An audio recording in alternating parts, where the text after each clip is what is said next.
பனை மரம் பாலைவனத்துல கூட வரும்னு சொன்னாங்க. ஆனா தமிழ்நாட்டுல செத்துக்கிட்டு இருக்குது. அப்படியானா என்ன அர்த்தம்னா தமிழ்நாடு மிக மோசமான பாலையாக மாறிக்கொண்டிருக்கிறது.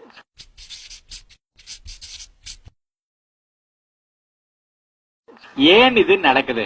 இந்த விவசாயத்துல பயன்படுத்துற ரசாயனங்கள் நம்ம சுற்றுச்சூழலா பாதிக்குது. அது பூமிக்குள்ள இறங்குது, மழை தண்ணியோட சேர்த்துக்கிட்டு இறங்குது. ஆனா 300 அடிக்கும் கீழே இருந்து குடிக்க தண்ணி எடுத்தீங்கன்னா அதுவும் விஷமாவே இருக்கு. எங்கெங்கயோ சுத்தி அந்த புல்லு வைக்கோலு இதை திங்கிற மாடுக்குள்ள விஷம் போயிடுது. மாடு குடுக்கிற பால் விஷமாயிடுச்சு, பாலை குடிக்கிற பெண்ணு விஷமாயிடுச்சு. பெண் குழந்தை பெற்று பால் கொடுக்கும் போது தாய்ப்பாலே விஷமாயி போச்சு.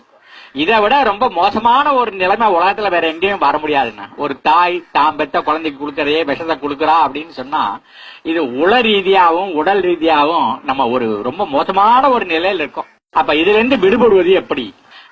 என்ன சொல்றேன்னாக்க, இயற்கையில சில விதிகள் இருக்கு.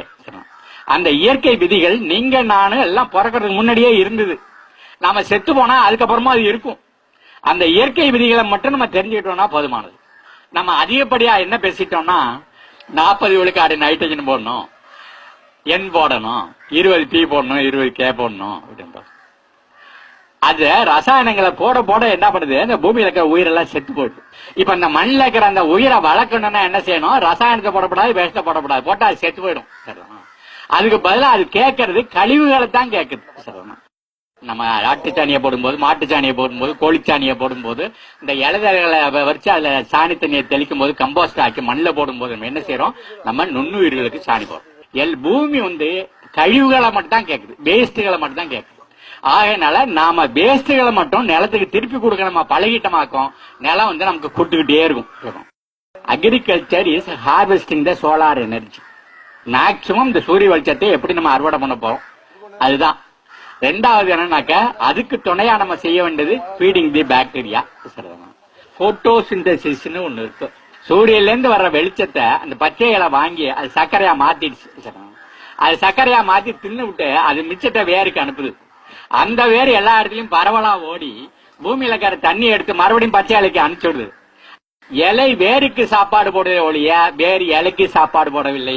அதனால வேர்ல நான் செடிக்கு சாப்பாடு கொடுக்கறேன்னு சொன்னா அது சயின்ஸ் இல்ல. முதல்ல இதை முடிவு பண்ணிட்டீங்கன்னா யாருனாலும் நம்ம திருப்தி பண்ணலாம். அப்ப நம்ம ஆட்டு சாணி மாட்டு சாணி இதெல்லாம் மண்ணில் போடுறோமே, அப்ப அது என்ன அப்படின்னா, அது என்னன்னா அந்த மண்ணில் இருக்கிற நுண்ணுயிர்கள் பாருங்க. நிறைய பாக்கெட்ல போட்டு விவசாயத்துலாம் கொடுக்குறோம். அசோஸ்பெயிலுங்கிறோம், ரைசோபியங்கிறோம், பாசோபாக்டீரியாங்கிறோம், சூடோமோனாஸ்ங்கிறோம்.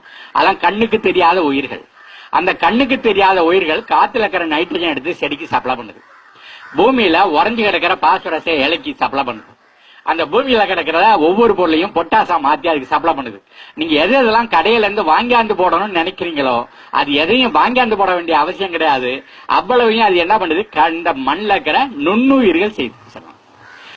அப்போ பூமியோட வளங்கிறதுனா 3 இருக்கணும். ஒன்னு physical property of the soil, நிலம் பொல பொலன்னு இருக்கணும்.